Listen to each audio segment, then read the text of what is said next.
Hey guys, today I want to cover chapter 6 of the Fervent book, and it's all about fears. I want to begin by reading the very introduction like I usually do. If I were your enemy, I'd magnify your fears, making them feel insurmountable, intimidating you with enough worries until avoiding them becomes your driving motivation. I would use anxiety to cripple you, to paralyze you, leaving you indecisive, clinging to safety and sameness, always on the defensive because what might happen. And when you hear the word faith, all you'd hear is unnecessary risk. Oh man. Fears is one, again, this book is covering all the strategies that the enemy uses to attack us.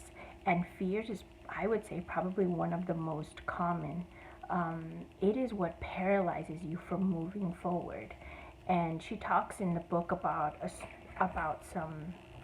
an example that she gave with one of her friends who was a licensed counselor who had been giving advice to people for all this time.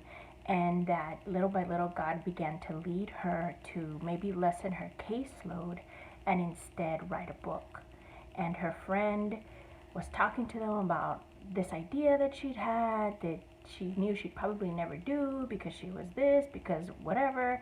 And it boiled down to the reason she wouldn't is because she was just afraid. And she was afraid of, what if she couldn't do it? What if they didn't have enough money to make it? What if nobody bought her book? What if then she couldn't find any customers for her, for her business? Basically, there was no real good reason why she couldn't do it. It was more of she was just afraid.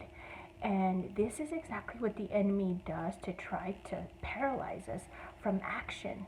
And I can't tell you how long this happened to me. I mean, even with a simple example like these videos, I hate my face in videos. I don't like to watch videos. So I did not want to do this, but I really felt like God was telling me, it was kind of leading me in this direction, and I avoided it for a while. But then I remembered something that somebody told me, and it was revelation without action is disobedience. Think about that. If he's revealed something to you and he's told you something and you're supposed to do something and you're not doing anything about it, then you're disobeying. And I just didn't want to disobey, so I figured I'd deal with my own faces on video.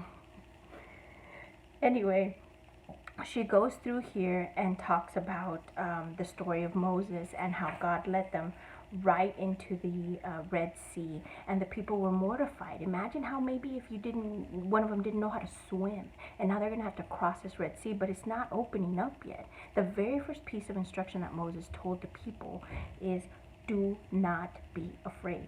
Do not fear. It doesn't mean that you don't feel fear. It means that you don't let fear stop you. And she says, don't wallow in it. Don't choose it. Don't make friends with it. Don't entertain it. Because if they would have done that, they would have risked never seeing that miracle. So she says, oh, so that's what the enemy wanted fear to keep them from obtaining. That's what he'd been singing about. That's what they'd be singing about in the next chapter. And that's what he hopes fear will keep you from obtaining your destiny. So if you're feeling a calling to do something and you're starting to get paralysis and you're starting to think, well, I can't do that. I can't get that habit. I'll never be able to write a book. Nobody will ever pay attention to me. I can't lead a Bible study in my class. I can't record a video teaching somebody something. If there's certain things that I don't know what God's placed in your heart, but if the only thing that's stopping you is fear, then over 300 times in the Bible, God says in some way, do not be afraid. Don't be afraid. And if the enemy is using this strategy against you, it is because there's something great that's waiting for you on the other side. So keep pushing through and don't be afraid. If you don't have the book, it's okay. You just need to know the enemy might be using this strategy against you. Go to Google, look up verses on fear. Write a prayer strategically to attack this. That's what this is about. Because if he is fearless, God is fearless, then you can be fearless through him because he's in you. All right, see you guys next time. Keep going.